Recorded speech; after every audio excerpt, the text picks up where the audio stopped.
welcome into Bon Appetit, and we have Randy Gresham with us from A&P Social in Old Cloverdale, right there on Cloverdale Road, right up from Dirk's Filet and Vine. And you are going to do something else great for us today. Absolutely. So Thanks for having me back. What are we doing today? So this dish that's on the menu, we just strictly call the garden, and it changes on a day-to-day basis based upon what our local farmers are bringing into us. And the envisioning of this dish was me remembering going out in my grandfather's garden, vegetable plot out back, picking vegetables up out of the dirt. And so this was kind of the idea behind it all, and how I kind of got into just as truly local as we possibly can, right? So it's an homage to him. Because your dad worked in horticulture? My grandfather taught horticulture at the university level. Good background. It is a good background to have. So this plate, like I said, a composed vegetable plate, and it changes on a day-to-day basis. I won't even say a week-to-week basis. As much as our menu is staying local, we've got to change a couple things on it, just the different components of it, depending on what the farmers are bringing. So it's the product du jour. Exactly. Exactly. We got it. So we're going to start with a goat cheese and creme fraiche sauce right here. It goes down underneath. And then the kind of fun, playful bit, we were talking about picking the vegetables up out of the dirt. Sure. Well, what I got here is what we call dirt. It is. Exactly. So it is an oat crumble that we've taken and flavored and colored with an onion ash. So we take really fine shaved onions, we put them in a sealed environment in a really, really hot oven for about 6 or 7 hours, and it basically turns into onion charcoal. That's and we're using it's got a sweet flavor to it. It doesn't taste burnt at all because it's not catching fire at all. And we're using that as our dirt. So that's going to go down. So if you're envisioning in the plot in the back, kind of a row of vegetables.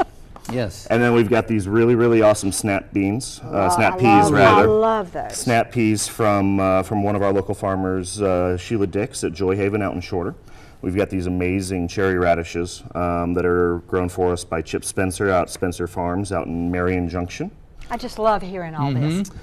These heirloom carrots that were brought in from a farm in Millbrook called River Oaks.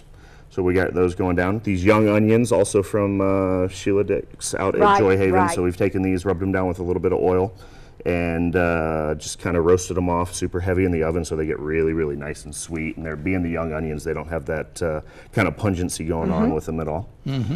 These last are called ramps. And so ramps are a wild leek that are foraged for us in northern Alabama. And so they grow out in the forest, and it's in the onion family, but it's a wild leek. And so what we've done is it's a very, very short season.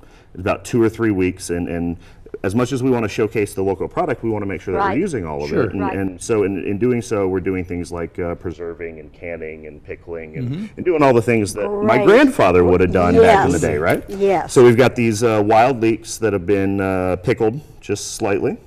And then last but not least, to kind of add a little, not quite like least, but a little color flash on the plate is I do a beet pickled shallot. So we take, and we grate beets and put it in the pickling liquid, and then we put the shallot over the top, so you got this really super, super bright color to it. And then on the tail end, so you've got your dirt, you got your vegetables. What are you missing? Well, the tops you used to pull them out with, That's right. So we've got some herb and vegetable tops that we're going to put down on top of that. Some carrot tops and some fennel and some dill, a little bit of radish sprouts maybe going in there. Isn't that neat? So if a person came in, what would they be asking for? What would you call that? This is the garden on the menu. It's literally called the garden. And we make sure to educate everyone as best we can from a front of house and a back of house perspective of that story of my grandfather, because that's really what it's about. Is when you're eating, you want that emotional attachment, you want that emotional connection.